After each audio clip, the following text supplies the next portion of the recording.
So how true is that, and where does Australia stand in all of this? Well, joining us to discuss is the Minister for Environment and Energy, Josh Frydenberg. Good morning to you. Thanks for being with us, Minister. Nice to be with you. The Prime Minister, the Foreign Minister and yourself have all been really strong. You've reaffirmed Australia's commitment to the Paris Accord. Will the agreement still be able to achieve its goals without the US in it? I do believe it remains a very meaningful agreement. As you say, more than 190 countries signed on to the Paris Agreement and took on these emissions reduction targets, and more than 140 countries in rapid time have absolutely ratified that agreement. Now, without the United States, it still represents about 70% of the world's emissions, and countries like China and India, Japan and the European Union and our friends in Canada have all in recent days reiterated their support for the Paris Agreement. Yeah, right. As far as I understand, it's only the US and Syria and North Korea who are not taking part. Nicaragua, sorry. Now, the US President said that the Paris deal would disadvantage America to the benefit of others. Do you think there's any truth in that assertion? I think when you are integrating more renewables into the system and you're getting rid of thermal generation, which is traditionally represented by fossil fuels like coal and gas, I think you have to be careful as to how that transition plays. But we believe you can do both things at the same time. You can maintain a very competitive economy and keep a lid on electricity prices and stabilise the system, and at the same time make an allowance for more renewables. Sure, but those are challenges that aren't specific to the US. Everyone's doing it, right?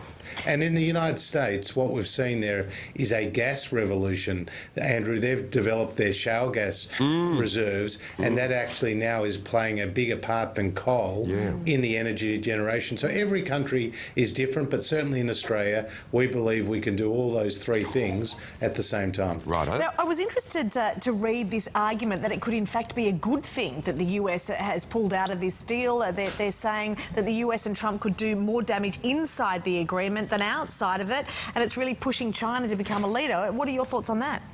No, I don't accept that. I mean, we're disappointed that the United States is not going to be at the table, because they do represent 16% of the world's emissions, and they are a close friend and ally of Australia. So having more countries represented in the Paris Agreement is better. That being said, Australia believes its targets, which are a 26 to 28% reduction in our emissions by 2030. I think that's reasonable and achievable, and we'll get on and deliver that. Okay, well, in terms of that, as far as meeting our own targets under the Accord, we've ruled out all sorts of market-based schemes, of course, but we're just reading this morning about the government's new plan for the so-called low emissions target.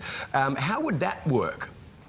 Well, look, let's just wait and see what the chief scientist reports, not just to the Prime Minister, but he's also reporting to the other premiers and to the chief ministers on Friday at COAG. But the essence of the plan, as I understand it, Minister, is that power generators must produce X% of their power using clean sources. Look, there are a range of mechanisms which could be used to reduce emissions, as you say, Andrew, while at the same time encouraging more investment in generation, be that renewables, be that gas, or be that using coal with what is called carbon capture and storage. All these things are options on the table in terms of reducing emissions, but the government is just waiting to see what Alan Finkel produces in a report before making any decisions as to the way we go forward. Fair enough. We'll look forward to hearing more about that, Minister. Thanks so much for being with us, Josh Frydenberg. Nice to be with you guys. Cheers. Now,